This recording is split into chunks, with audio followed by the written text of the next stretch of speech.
반갑습니다. 반갑습니다. 자, 오늘은 사리연구를 마무리해 볼까 합니다. 사리연구의 결과에 대해서 살펴볼까 합니다.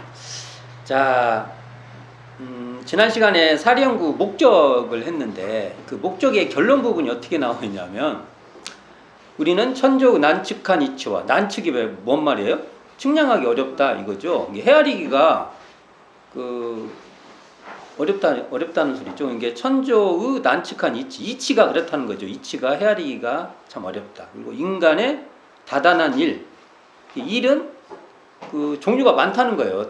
이게 단초들이 많다는 거죠. 그러니까 이게 천조의 난측한 이치와 인간의 다단한 일을 미리 연구하였다가 미리가 나와요. 미리 연구하였다가 그러니까 사리연구는 사실은 상당 부분을 미리 해야 돼요. 딱 닥쳐갖고 막 되는 사람도 있겠지만 그 미리 연구가 된 그 힘이 사실은 그 닥쳐서 사리연구의 그 동력이 된다. 그래서 미리 연구를 하여다가 실생활에 다다라 밝게 분석하고 빠르게 판단하여 알자는 것. 이게 이제 결론이에요. 이게 어찌 보면 이게 사리연구의 정의도 되고 뭐 하여간 다 이게 되죠. 이게 그러니까 사리연구의 목적은 이러한 연구력을 얻는 것이죠. 연구하는 힘을 얻는 것인데 이제 결국 이제 오늘 해야 될 사리연구 결과는 그 정전 48, 49쪽이 나오죠. 하지만 이렇게 돼 있죠. 같이 봉독해 봅시다. 우리가 사리연구 공부를 오래오래 계속하면 천만사리를 분석하고 판단하는 데 걸림없이 하는 지혜의 힘이 생겨 결국 연구력을 얻을 것이니라. 이렇게 돼 있죠. 여기에 결과적으로는 지혜의 힘, 연구력 이렇게 나오죠. 지혜의 힘 이코르 연구력입니다. 이게 같은 말이에요. 같은 말. 결국은 사리연구에서는 우리가 지혜가 생겨야 되는 거예요. 지혜가. 여기서 보면 연구력이라는 말이 나왔죠. 이게 이제 대종사님의 고유 언어예요. 우리가 열심히 써야 돼요. 이런 말을 참말 안 써. 수양력, 연구력, 취사력 이거 우리가 써야 돼요. 우리가 써야 됩니다. 우리가 안 쓰면은 누가 써줘요? 안 써줘요. 우리의 용어나 말이나 우리 평상시 말에서 연구력 이런 말을 잘 써야 돼요. 연구의 힘 이렇게 써도 되고요. 연구력 이렇게 써도 되고요. 이걸 이제 또 다른 말로 하면 지혜의 힘 이것도 돼요. 그러니까 우리가 지혜의 힘은 막 높은 것 같고 연구하면은 그런가? 이렇게 생각하죠. 대종사님 참 대단하셔. 지혜의 힘도 했지만 지혜의 힘은 또 거기 또 뭔가 의미부여를 할까봐 그냥 연구력 이렇게 말해버려요. 그리고 연구력은 뭐 일반적 말은 뭡니까? 막 과학자들이 막 연구하고 뭐 이렇게 학문한 학자들이 막 연구하고 그렇죠. 그거하고 다르지 않은 겁니다. 그 에너지는 똑같다는 거예요. 차별이 없어요. 뭐 특별히 어디 산속에 들어가고 그래서 그거나 이거나 궁극적으로 똑같다는 거예요. 그리고 우리는 연구력이라는 이 말을 꼭 우리가 잘 써야 되는데 이렇게 되죠. 그러니까 연구력은 사리 간에 밝고 밝은 이론상을 발현하는 거예요. 그러니까 이게 밝고 밝은 명명한 이론상은 12의 속에서 대소유무의 이치로 드러난다고. 그러니까 12의 밖에 있는 게 아니에요. 12의 안에서 대소유무의 이치로 드러나고 이러한 대소유무의 이치를 또 12의 일에 적용해서 활용하는 거예요. 이게 연구력이에요. 그러니까 대종사님께서 연구력 하면은 딱 우리는 고정돼서 우리가 그냥 단답형같이 알고 있어야 돼요. 대소유무 12의 두 개를 그 기반을 벗어나지 않는 거예요. 대종사님이 연구력이랑 우리는 딱 그냥 일단은 쉽게 아주 그냥 확고하게 그냥 갖고 있는 겁니다. 이게 거기다 대놓고 막 연구력을 막 딴소리로 막 가면은 또 필트가 어긋나 버려요. 우리는 그 대사님이 말씀하신 기반 위에서 힘을 쌓는 겁니다. 그렇죠? 자, 여기 또 보면은 또 무슨 말이 나오냐면은 오래오래라는 말, 오래오래 계속. 여기에 계속 나오죠. 오래오래 계속하면 이렇게 나오죠. 그러니까 이게 오래오래 계속하는 공부, 이게 뭐냐면 이 오래오래라는 말을, 오래오래 또는 계속, 이 말을 한자로 풀었으면 어떻게 되냐면 지속, 지구력이 있다 하지 않습니까? 근데 이 말도 또 어떤 식으로, 이 계속이라는 말에는 어떻게 냐면은 끊어지지 않는다. 이게 뭐냐면 분리자아성의 의미가 있어요. 그러니까 일원상을 떠나지 않고 이어서 이게 죽비를 볼 때도 일원상을 떠나지 않고 이 연필을 볼 때도 일원상을 떠나지 않고 이렇게 이어서 해서 계속하는 그런 의미도 이 안에 포함되어 있어요. 그러니까 단순히 계속한다고 해서 우리가 현실적으로 우리가 이렇게 계속 그건 당연히 있는 거고, 이 말에는 좀 더 포괄적인 말이 있다. 지속을 때 지가 이렇게 가질지예요. 갖고 있는 게 놓치지 않고 오래. 무엇을 놓치지 않고요?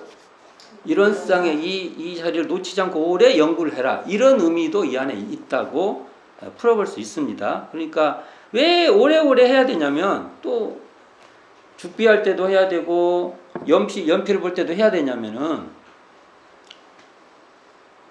죽비를 볼 때 잘했다고 해가지고 연필을 볼 때 잘했다고 장담을 못해요. 이걸로 하니까 나 잘할 수 있어 자신감을 갖지. 근데 이게 제가 상징적으로 말한 거예요. 어떤 사건이 있을 때하고 이 사건이 있을 때하고, 이 사건을 잘했다고 해서 이 사건 때 꼭 잘한다고 보장이 없어요. 이게 참. 그러니까 어제 잘했다고 오늘 일이 자연 보장되는 것이 아니기 때문에 우리는 계속 해야 돼. 계속. 오래오래 계속 해야 돼. 개연성은 있죠. 죽비를 볼 때 잘해야 연필을 볼 때도 잘할 수 있어요. 이건 그러니까 이것도 열심히 하고 해야 이것도 되는 거죠. 그렇다고 해서 내가 이때 잘했다고 해서 이건 뭐 내일은 뭐 볼 것도 없어, 이럴 수는 없어요. 오늘 잘했다고 해서 내일은 볼 것도 없어, 그렇진 않아요.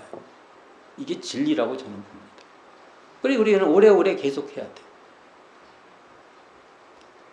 대중선생님 말씀이니까 이건 그러니까 우리가 본래 밝은 일원상의 지혜를 밝혀서 사리간에 적용하고 또 적용하는 거예요. 그러니까 오래오래 계속.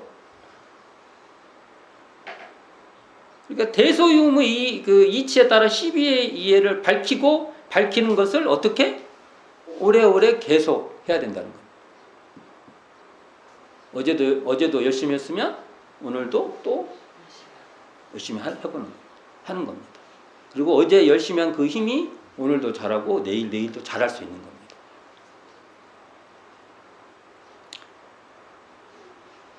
자, 근데 이제 우리가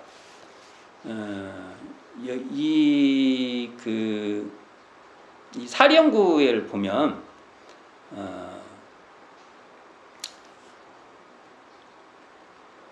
여기 보면은 실생활에 다다라 밝게 분석하고 빠르게 판단해 알자는 것이니라 이렇게 돼 있죠.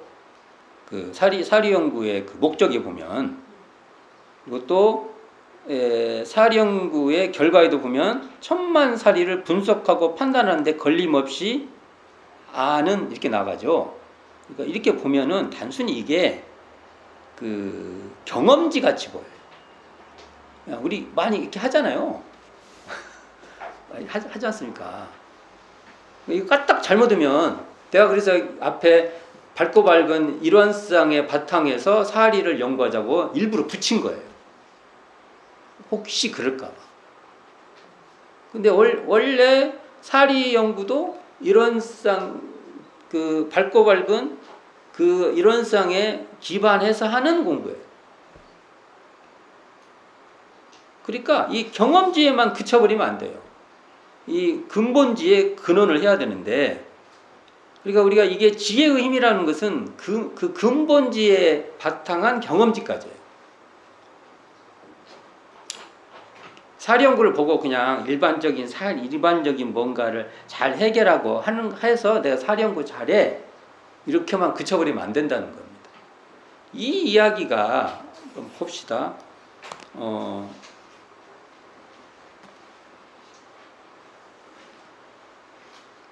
원리편 4장 한번 펴볼까요? 820쪽.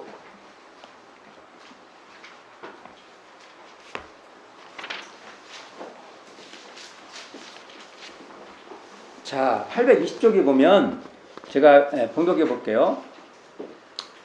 이론상 수행은 곧 이론의 진리를 그대로 수행하자는 것이니 이렇게 나옵니다. 그 방법은 먼저 일과 이치를 아는 공부를 하되, 이제 그 다음부터 보세요. 그 지엽에만 그치지 말고, 지엽이 나왔죠? 바로 우리의 자성의 근본 원리와 이론대도 전모를 원만히 증명하자는 것이요. 여기까지만 봉독하겠습니다. 그러니까 이게 단순히 이론상에 근원한, 이론상에 바탕한 사리 연구는 단순히 경험지에만 그친 게 아니라는 거예요. 그러니까 지엽에서부터 근본 원리까지가 다 돼야 되니까, 이 사리 연구를 공부하라고 해가지고 우리가 착각하면은 그냥 지엽적인 걸 알았다고 해서 그 공부가 사리 연구를 내가 다 했다 이렇게 하면 안 된다는 겁니다. 천만사리라고 이렇게 나오니까 그러기가 쉽다는 거예요. 조심해야 될 겁니다. 그리고 또 봅시다. 경의편 13장 842쪽. 842쪽. 경의편 13장에 보면 중간에 제가 봉독해 보겠습니다. 자. 그러니까 이게 과거의 사막인 대정예와 우리의 사막인 정신수양 사리연구 작업지사가 그 범위가 다르다는 예를 들면서 말씀하신 거예요. 이게 그래서 보통 우리로 말하면 사리연구죠. 해도 자성에서 발하는 해에 치중하여 말씀하셨지만은 우리 사리 연구라고 할 때 이 연구는 모든 일, 모든 이치의 두루 아르마리를 얻는 공부며 이렇게 나옵니다. 그러니까 이 말씀은 자성의 해 공부만 하는 것도 아니라는 거예요. 이게. 아까하고는 또 뉘앙스가 다르죠. 그걸 통해서 우리 공부는 뭐라고요? 모든 일, 모든 이치의 두루 아르마리를 구하는 것이다. 그러니까 그 자성 공부하고 현실적인 모든 일과 이치가 이게 같이 바탕돼서 다 해야 하는 공부라는 겁니다. 우리 사리 연구를 공부할 때. 그래서 우리가 경험지에서부터 근본지까지, 또 근본지의 바탕에서 경험지까지 다 해야 된다. 이렇게 볼 수 있습니다. 그래서 우리가 지금 이론상의 광명은 다른 말로 하면 공정영지의 광명인데, 이 공정영지의 광명은 대소유무의 분별이 없는 가운데 대소유무의 분별이 나타나는 지혜입니다. 그러므로 이론상의 지혜는 대소유무의 분별이 없는 가운데 대소유무의 분별이 밝아지는 겁니다. 그러니까 한편으로는 대소유무의 분별이 없는 자리를 알아야 돼요. 이 자리를 모르고 대소유무의 분별이 있는 것, 그렇게 밝아지기 어려워요. 그리고 또 반대로 대소유무의 분별이 분별해야 대소유무의 분별이 없는 자리에 있는 거예요. 그러니까 우리는 근본지하고 경험지를 다, 사리연구는 두 가지가 다 아울러 있는 겁니다. 그러니까 근본지에 근거해서 경험지들, 우리가 그때그때 경험해서 하는 것을 밝혀가는 것이지, 경험지에 한정된 사리 연구만은 아니라는 겁니다. 근데 이게 우리가 그러기 쉬워요. 사리 연구를 하다가 보면. 자, 그리고 인간의 12에는 다 다양한 경험과 함께합니다. 자, 왜 이게 사리연구는 당연히 근본의 바탕에서 구체적인 경험으로 나와야 되냐고 하면 사리연구 12회 때문에 그래요. 12회. 아니 12회가 그 12회를 밝히라고 하는데 어떻게 근본지에만 머물러 있어요. 불가능해요. 이게 불가능한 겁니다. 이게 그러니까 자 12회는 어떻게 되냐면 인연 그때 인연에 따라서 굉장히 다양해요. 아까 그 12회는 어떻다고 했어요? 다단 이 단이란 것은 그렇죠. 다단 이렇게 단서들 뭐 이렇게 나와 있는 단서들 있죠. 이렇게 보면은 이게 많아요. 이렇게 하나만 있는 게 아니라 이것도 있고 저것도 있고 손가락에 여기 단서가 몇 개 있어요. 하나, 둘, 셋, 넷, 5개 있죠. 네, 이렇게 붙이면 10개가 있어요. 이렇게 많다는 거예요. 이렇게 12회는 그런다는 거예요. 12회는 왜냐하면 12회 생각해보세요. 입장 사람 따라 다르지, 세대 따라 다르지, 남녀에 따라 다르지. 나 정말 남녀에 따라 이렇게 다르다는 건 정말 실감하죠. 나이를 먹을수록 더 실감합니다. 그런 줄 아세요? 남편들 계실 건데 그런 줄 아세요. 가만히 있다고 해서 그걸 동의하는 게 아니에요. 그게. 그러니까 이게 달라요. 그게 옳다고 말하는 게 아니라 다르다고요. 이렇게 달라요. 시대에 따라 다르죠. 시대에 따라 앞으로 시대는 지금 우리가 옳다고 한 것이 앞으로 시대에 꼭 옳은 게 아닙니다. 그래서 우리가 이런상 진리 알았다고 해서 그게 딱 완성형으로 말하면 그 이런상 진리를 모르는 사람이에요. 완성형으로 말하는 사람은 늘 의심해야 돼요. 그때는 좋은지 모르지만 그것이 자기한테 해롭게 한다는 것도 자각해야 됩니다. 이렇게 말하면 안 되는 장사가 안 되는데 저한테는 손해보는 일이 딱 확신을 주면서 해야 되는데 그러나 뭐 사실은 사실대로 말을 해야 되니까. 또 장소에 따라 달라요. 장소에 따라서 사람이 막 시끄러운 데서는 소리도 좀 지르고 그래야 맞아요. 근데 조용한 데서 막 소리 지르고 막 그래. 그러면 소리 지르는 게 옳아요? 소리 안 지르는 게 옳아요? 아, 참 이거 그게 그렇게 어떤 예의가 능사일 수 없습니다. 예전이 능사일 수 없어요. 예전은 우리가 그냥 사용하는 것 뿐이에요. 그것이 우리의 어떤 뭡니까? 가치 기준이 되면 안 돼요. 저는 예전도 그렇게 생각을 합니다. 그러니까 이렇게 12회는 다양한 상황에 따라서 우러나오는 그런 지혜예요. 그런 지혜가 요청되는 거예요. 12회에서 이 지혜가 얼마나 요청이 되는지를 몰라요.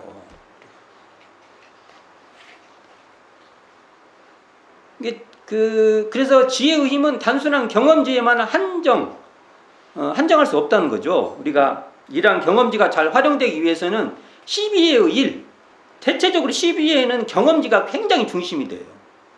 12회. 근데 대소유무의 이치, 그 대소유무 이치가 우리에게는 더 근본지에 가깝습니다.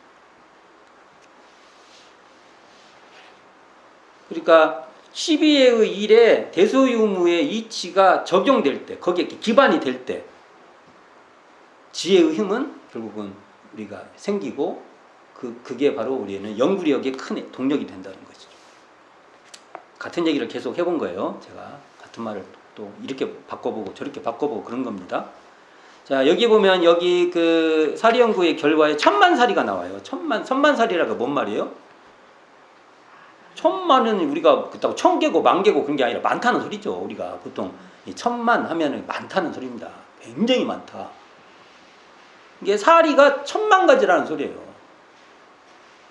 이 말은 사리연구의 목적에서는 어떻게 나오냐면 어떻게 설명해요? 같은 말인데 이렇게 설명을 해요. 이게 같은 말인 줄 알아야 됩니다. 사리연구 목적에서는 세상이 넓은 만큼 이치의 종류도 수가 없고 일이 많은 만큼 일의 종류도 한이 없나니라. 이 말이나 천만살이나 같은 말이에요.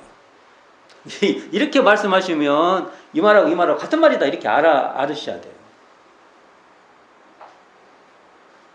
근데 이게 천만살이 보면서나 이 말하고 같은 말이라고 생각 안 하셨죠? 그런 우리가 이제 말이 좀 바뀌어도 이게 같은 말이구나. 이게 내용으로 이해를 해야 돼요. 내용으로. 그래야 쉽게 이렇게 넘어갑니다. 그러니까 우리가 대소유무 이치도 경계를 따라서 그냥 다양한 스펙트럼이 펼쳐지는 겁니다. 이게 같은 빛인데 스펙트럼에 따라서 막 쫙 퍼지는 거예요. 그래서 이치도 다양하다 한 거예요.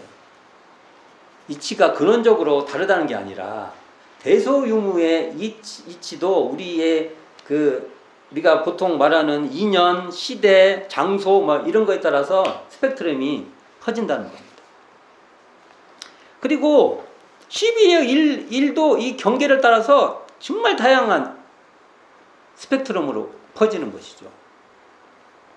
이게 이렇게 처한 상황과 인연에 따라서 천만 가지로 드러나는 것인데 우리는 이 속에서도 이게 다양하게 퍼져도 여기서 대소유무를 딱 잡아내고 그렇게 다양하게 해도 거기서 12회를 밝힐 줄 알아야 된다는 거.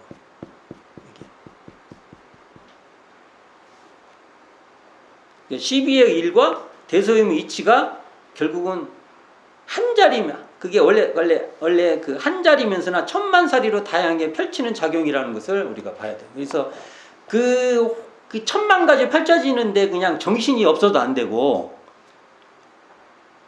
또 이 한 가지의 우리 한 자리인 사리를 천만 가지로 펼쳐낼 줄도 알아야 돼.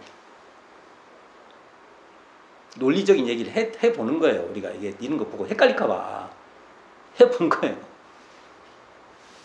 자, 우리가 사리 연구의 공부를 우리가 정성스럽게 하면 결국은 온갖 상황에 적합한 사리를 분석하고 판단하는데 걸림없이 아는 지혜의 힘이 생긴다는 거죠. 여기 나왔잖아요. 천만 사리를 분석하고 판단하는데 걸림없이 아는 지혜의 힘이 생겨 이렇게 나오죠. 이걸 다른 말로 한번 풀어본 거예요. 그러니까 여기 이 말은 결국은 지혜의 힘 이코르 지혜력 이코르 연구력 이렇게 되는 겁니다. 같은 말이에요. 어떤 말을 써도 연구력은 또 다르게 말하면 사리 연구의 힘이에요. 우리가 사리 연구를 해서 생기는 힘입니다. 그리고 대사님 어떻게 됐어요? 우리가 여기 3학장에서 보면은 힘이 계속 나와요. 이런 쌍장에서는 힘 안 나옵니다. 그냥 그거 알면 아는 거예요. 근데 이게 우리가 그래서 사막이 중요한 겁니다. 사막에 이런 쌍이 기반이 안 되니까 이런 쌍 강조를 하는 거예요. 그러나 이런 쌍이 기반이 된 사람은 계속 이런 쌍에만 강조하면 안 돼요. 사막으로 활동을 해야 됩니다. 사막으로 활동할 때는 뭐가 나와요? 힘. 사리연구장에서는 사리연구의 힘, 연구력 이게 없으면은 안 된다는 겁니다. 그래서 계속 힘이 나와, 힘. 그래서 저도 참 고민이에요. 내가 힘이 있어야 되는데 다른 힘이 아니라 사리연구로 말하면 연구력이 있어야 되고. 우리가 지난번에 했던 것은 정신수양을 하면 수양력이 있어야 돼. 내가 실제로 수양력이 있어야죠. 수양력이 무방비할 때가 내가 있어요. 뒤돌아서서 후회를 빨리 후회 끊고 다시 하겠습니다. 후회해야죠. 언제까지 후회할 거예요. 이런 거 아닙니까? 자, 보면 연구력은요. 사리연구의 힘인데 이런 쌍 진리를 연구력으로 드러내는 성품의 작용이에요. 그러니까 성품을 실제로 작용하는 거예요. 연구력은 천조의 대소유무와 인간의 시비회를 밝게 분석하고 빠르게 판단하는 지혜의 힘. 결국은 한마디로 연구력. 이 말은 사리 연구력 이렇게 말할 수 있죠. 우리가 생략해서 그냥 연구력 이렇게 말하지만 더 전체적으로 말하면 사리 연구력 이렇게 말해야 맞죠. 이걸 조금 이제 풀어서 더 말해보면 선악업보가 끊어진 대자리와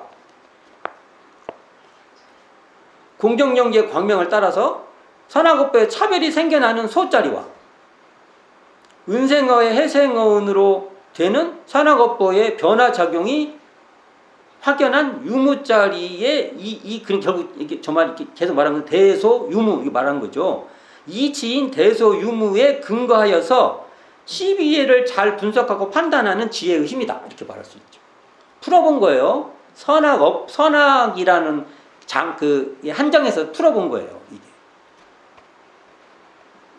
그러니까 대소유무 이치에 바탕하지 않는 12예의 분석과 판단은 연구력의 본령이 아니라는 거예요. 이게 중요해요. 이제 우리가 이걸 놓칠 때가 많아요.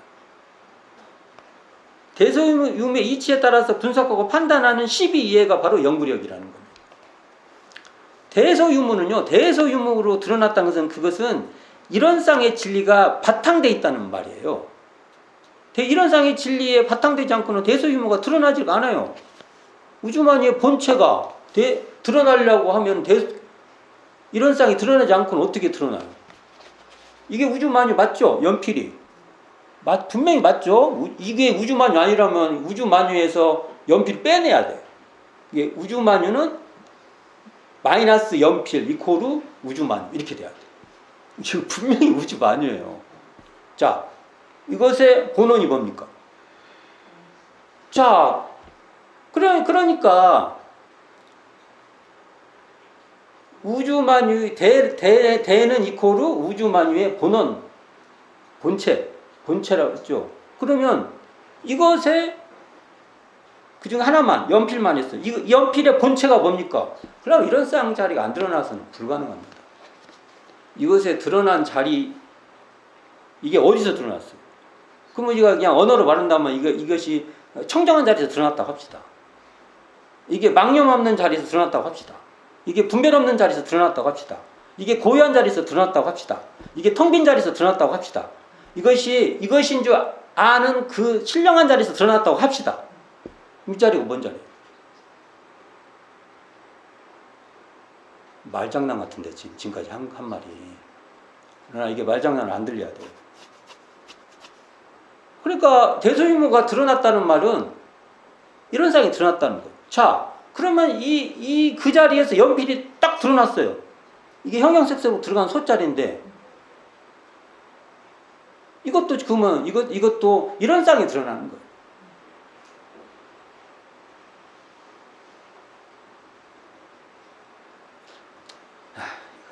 이건 진짜 대소유무 시간 때 많이 했어요. 그러니까. 자, 그렇다면 이 대소유무의 이치가 사실은 이 이치가 진리요 사실입니다. 사실. 이게 사실이에요. 이게 사실이에요. 이게. 한 생각 이전에 분별할 것이 없는 자리가 이게 무슨 자리예요? 대자리죠. 진리의 실상이고 이게 진리의 실상이고 이게 사실이에요. 또한 한 생각 이전 자리에서 역력히 드러나는 변화의 현상과 작용 이 자리에서 지금 날이 겠다가 비도 오고 그렇다는 거예요. 이런 작용이 실제의 사실이라는 겁니다. 그러므로 대소유무의 이치에 따라 인간의 시비애를 건설하는 것이 바로 사실적 도덕의 훈련이라는 겁니다. 이게.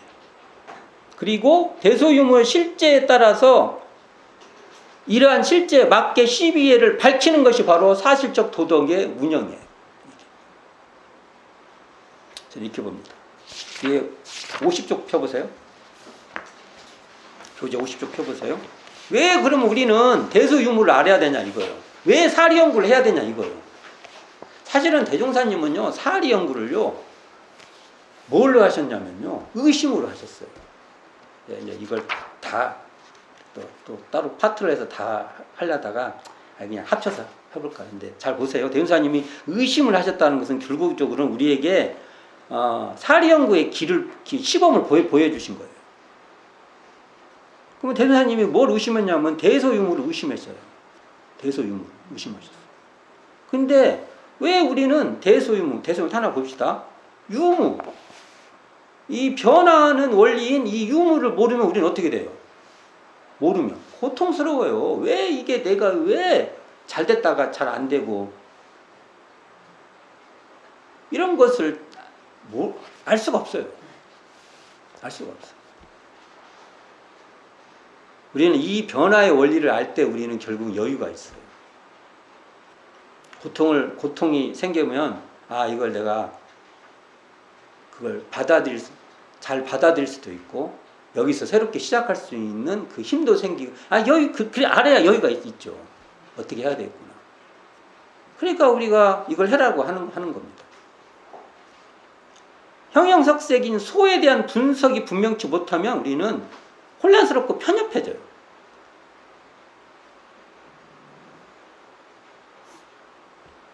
개성이 이제 다 틀려요. 개성이로 받아들이지 못하면 뺀 싸워요. 특성. 그 사람 특성을 해라. 그 사람 가한테 무엇을 더 이렇게 우리가 자녀들 키우고 해보면 알지 않습니까? 거기에 더 도움을 주고 그럴 줄 알아요. 특성 파악이 안 돼요. 그냥 뭐 부모의 욕심으로 그냥 막 다 하려고 하고. 그 특성을 봐서 애가 모를 때 그것을 더, 야, 너 이거 해봐 하고 더 권해보고 해가지고 안내를 잘해서 그게 잘 되는데, 어떤 사람이 부모가 막 억지로 해서 했다니까 나도 그렇게 하면 되겠다 그러면 돼요. 가의 특성을 보고 거기에 올인을 한 거예요. 그것도 그냥 거저 그냥 한 게 아닙니다. 김연아가 유명한 선수가 되니까 그냥 그렇게 시키면 다 잘 될 거냐. 그런 특성이 있었겠죠. 잘 봤겠죠. 그게 차이가 있어요. 차이가 뭡니까? 다르다는 거예요. 틀리다는 게 아니에요. 다르다는 거예요. 이런 것도 소자리에서 다 밝혀지는 거예요. 그리고 차별. 세상이 이렇게 차별되는 것도 이 자리에서 우리가 마음이 청정할 때 우리가 그래서 타인의 고통도 이해가 되는 거예요. 차별이 뭔지를 모르는데 어떻게 공감을 하고 타인 이해가 되니까 타인의 고통을 어떻게 알아요? 불가능하죠. 또 우리가 현상의 바탕인 이 본체를 모르면 현상이 항상 국한돼요. 한정돼요. 묶이게 돼요. 변화하는 것에 묶여요. 맨날 변화에 끌려다녀요. 그런데 딱 초월할 수도 있어야 됩니다.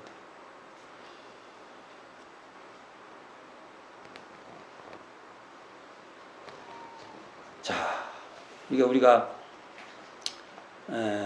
그래서 우리가 결국은 대소유무를 알아야 된다는 겁니다. 또 12회를 모르면 어떻게 돼요? 그럼 고에서 벗어날 수가 없어요. 12회를 모르면. 우리 12회 바깥으로 나갈 수가 없어요. 12회 바깥으로 나가면 제가 하도 많이 써서 돌멩이가 되면 됩니다. 또 돌멩이는 막 차도 잘 몰라. 또 이렇게 말하면 또 달리 말할 수도 가도 압니다. 이렇게 말하는데 그냥 상징적인 말로 받아주세요. 12회가 다른 말로 하면요, 인간의 고통과 제 모든 문제의 집약체예요. 그걸 12회라고 말한 거예요. 그러니까 나의 고통이나 이런 거에 대한 모든 문제, 어떤 문제, 인간 고통, 인간의 그 어떤 해결해야 될 문제, 이걸 하려면 12회에 대해서 알아내야만 되는 거예요. 그래서 대소유무의 이치를 밝혀서 12위의 일을 잘 운전하면 고락의 문제를 해결할 수 있다는 겁니다. 그러니까 대소유무에 대한 이 의심, 이게 뭘까? 그렇죠? 그게 뭘까? 이것은요, 낙원으로 가는 바로미터라고 이렇게 측정하는 그거예요. 이걸 아는 만큼 그것을 낙원의 길에 대해서 좀 더 알게 되는 겁니다. 그러니까 대현사님께서 어린 시절부터 의심하셨어요. 의심. 12이해를 밝히는 정도, 밝음 정도가 낙원 생활의 이 척도가 되는 겁니다. 딱 두 가지. 이 얘기를 이렇게 말했는데 제가 어디서 말할게요? 이렇게 말을 했는데 지금 이렇게 말한 말이 사리연구 목적을 내가 좀 비틀어서 말한 거예요. 사리연구 목적 펴보세요. 지금 사리연구 목적 지난 시간에 공부했잖아요. 사리연구 목적을 제가 좀 비틀어서 말한 거예요. 이렇게 말하면 또 말이 좀 달라지는 것 같죠. 그러니까 결국은 제가 왜 이 말을 했냐면 이렇게 대종사님께 어린 시절부터 의심을 하고 이 공부가 이런 대종사님의 경험에 의해서 사령의 목적도 써진 거예요. 우리가 이렇게 봐야 됩니다. 그때 그 전에 옛날에 올 초인가요? 작년인가? 모르겠 교사 공부할 때 영산시대 제가 대종사님 의심 막 해서 내가 입에 침이 나도록 떠들었어. 그 얘기가 교사 여기 정전에서 그대로 펼쳐지지 않습니까? 그때 그 교사 공부할 때 그 감정을 여기서 못 느끼면 또 고민이야. 이 일을 어찌한대요?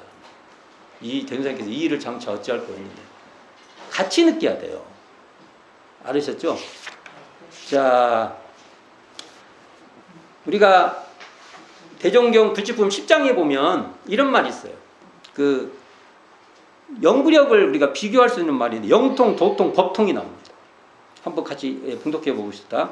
공부가 최상 궁경에 이루고 보면 세 가지 통함이 있나니 그 하나는 영통이라 보고 듣고 생각하지 아니하여도 천지 만물 변태와 인간 삼세의 인과보험을 여실히 알게 되는 것이요. 둘은 도통이라 천조의 대소유무와 인간의 시비에 능통하는 것이요. 셋은 법통이라 천조의 대소유무를 보하다가 인간의 시비를 밝혀서 만세 중생이 거울되고 본뜰만한 법을 제정하는 것이니 이 삼통 가운데 법통만은 대원정각을 하지 못하고는 얻을 수 없느니라.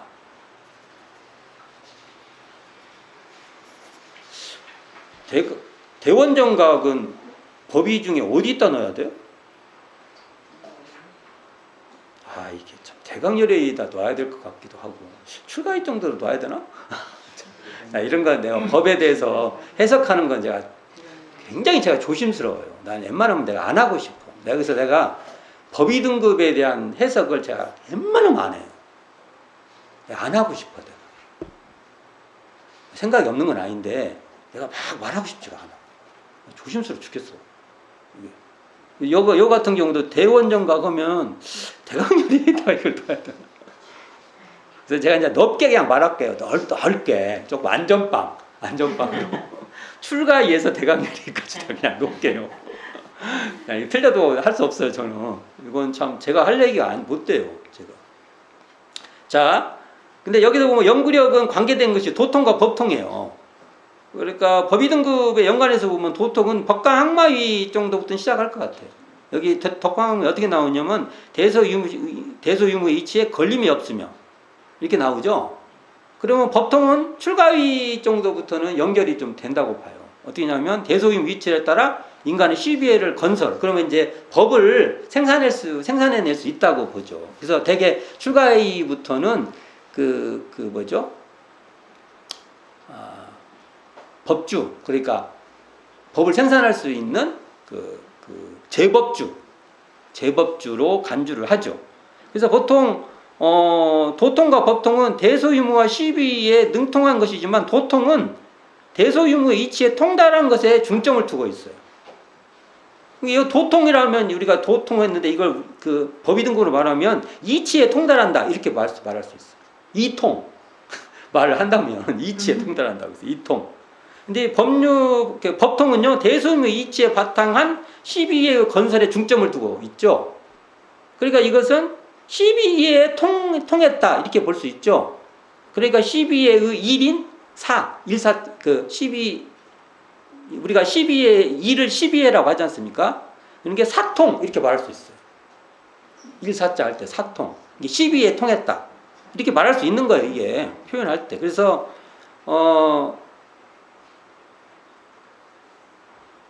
우리가 결국은 대소유무와 시비에 능통하려고 한다면은 못해도 우리가 항마가 돼야 돼. 그래서 우리가 시비에 저한테 막 질문한 것은 시비에 대해서 이러쿵저러쿵 얘기가 막 나와요. 법마 상정급까지는 좀 문제가 있어요. 우리가 그렇게 막 시비회가 잘 막 분석이 안 되고 막 했다고 해서 너무 안달하지 마세요. 내가 그 말하려고 이 말을 하는 겁니다. 우리가 이제 해 가되 너무 약으로 치면은 막 갑자기 막 5할 이상 때리려고 하지 마세요. 한 3할 정도 치면 잘 치는 겁니다. 단 이 대소유무에 대해서는 좀 더 많이 밝혀야죠. 그걸 시비에 적용할 때 능숙하지 못하는 겁니다. 이제 이거 말씀드려보려고 얘기를 한 거고, 이 말에 따르면 대강열애도 결국은 도통과 법통으로 하죠. 근데 이제 이게 능숙하시죠. 아까 여기 대원정가 능숙해질 정도니까. 그러니까 천만방편으로 수기응변하여 교화하되 대의에 어긋남이 없고 교화받는 사람으로서 그 방편을 알지 못하게 하는 그런 연구력이 있는 거예요. 이게 막 시비에 대소유무에 바탕에서 시비회를 우리 막 다 시비회 갖고 오지 않습니까? 다 질문하면 다 시비회 저한테 그냥 오겠어요. 다 시비회 갖고 오지. 그건 어떻게 해야 됩니까? 남편하고 싸우면 그건 어떻게 해야 됩니까? 막 자식이 잘못되면 어떻게 됩니까? 자식이 취직이 안 되면 어떻게 됩니까? 자식이 군대 가면 어떻게 해야 됩니까? 다 시비회예요. 시비회 아니에요? 시비회 맞죠? 시비회를 어떻게 할 것이냐 그거예요. 다 이게. 근데 대강여인은 어떻게 하신다고요? 저같이 막 그냥 저는 막 헐떡거려. 막. 근데 대선생님 어떻게 해요? 대강여인은 천만광표는 수기응변 그 기틀에 따라서 그 어떤 그 있죠. 그때 변화를 주는데 교화를 하되 그 대의에 어긋나지 않는 거예요. 가르침 뭔가 이 교화라는 것은 가르쳐서 어떤 그 사람이 마음의 전환도 되고 변화를 시켜준 거예요. 이게 고통이 있었는데 교화라는 게 이런 거예요. 고통에서 이 고통이 해소되게끔 해주는 거예요. 교화라는 걸 또 막 엉뚱하게 막 교리를 막 집어넣고 막 그렇게 이해하면 안 됩니다. 그 사람의 그 상황을 뭔가 가르침을 통해서 거기서 벗어나고 해결을 해줄 수 있게 해줘요. 근데 대의 어긋남이 없어. 그러니까 대소유무에 딱딱 맞는 거예요. 교화받는 사람으로서 그 방편 거기에 따라서 그 대소유무에 따라서 12회를 탁탁탁 이렇게 어떨 때는 엉뚱하게 모른 채 해가지고도 하고 어떨 때는 또 감정을 건드려서 거기에다 어느 때는 3쿠션으로 돌아가고 들어가게 해주고 그러죠. 이 당구를 잘 못 쳐갖고 3쿠션을 잘 못합니다. 근데 잘하는 친구들 보면 와 신기해. 도저히 내가 알 수가 없어. 그렇게 짝짝짝하게 오죠. 그래서 그 방편을 알지 못하게까지 한다 이거죠. 이제 우리는 그러나 이렇게까지는 우리 현재는 이 공부를 표준하면 안 돼요. 우리는 대소유무를 잘 해서 그걸 얼마만큼 우리가 조금씩 적용해서 할 것인가. 그게 바로 사리 연구의 결과를 얻는 연구력이에요. 연구력에도 정도차가 쭉쭉쭉쭉 있다는 말을 하는 거죠. 화이팅해서 연구력이 도통도 가고 법통도 가서 또 특히 이 법통에서 대강열애까지 집안에 한 명은 만들어 봅시다. 자, 오늘 수고하셨습니다.